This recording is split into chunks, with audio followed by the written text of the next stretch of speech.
வணக்கம். ஆகாஷ்வாணி புதுச்சேரி செய்திச் சுருக்கம் வாசிப்பவர் வீரமணி.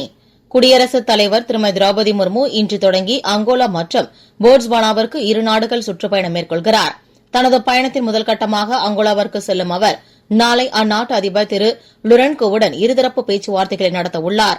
வரும் 11ஆம் தேதி போட்ஸ்வானாவுக்கு செல்லும் அவர் அந்நாட்டு அதிபருடன் இருதரப்பு பேச்சுவார்த்தைகளை நடத்த உள்ளார். பிரதமர் திரு நரேந்திர மோடி இன்று உத்தரப்பிரதேஷ் மாநிலம் வாரணாசியில் 4 புதிய வந்தே பாரத் எக்ஸ்பிரஸ் ரயில்களை கொடியசைத்து துவக்கி வைக்க உள்ளார்.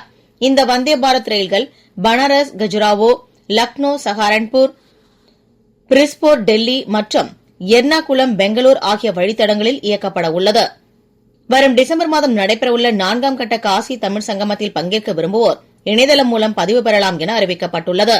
இவ்வாண்டு காசி தமிழ் சங்கமத்தில் வட இந்திய மாணவர்கள் தமிழ் கற்க ஏதுவாக கற்போம் தமிழ் என்ற பெயரில் புதிய முன்முயற்சி ஒன்றும் தொடங்கப்பட உள்ளது. கோவாவில் வரும் 20ஆம் தேதி முதல் 28ஆம் தேதி வரை நடைபெறவுள்ள 56வது இந்திய சர்வதேச திரைப்பட விழாவில் முதல் முறையாக சினிம் ஏஏ ஹேக்கத்தான் போட்டி நடத்தப்பட உள்ளது. திரைப்பட தயாரிப்பு மற்றும் கதை சொல்லும் முறையில் செயற்கை நுண்ணறிவு தொழில்நுட்பத்தின் பங்களிப்பை ஊக்குவிப்பதே இந்த போட்டியின் முக்கிய நோக்கமாகும்.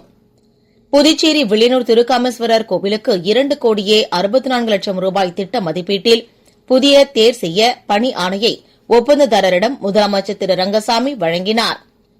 இந்தியா ஆஸ்திரேலியா அணிகளுக்கு இடையிலான 5வது மற்றும் இறுதி 20 ஓவர் கிரிக்கெட் போட்டி பிரிஸ்பேனில் இன்று நடைபெறவுள்ளது.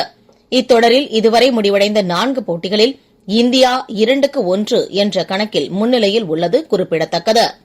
இத்துடன் இந்த செய்திச் சுருக்கம் நிறைவு பெறுகிறது.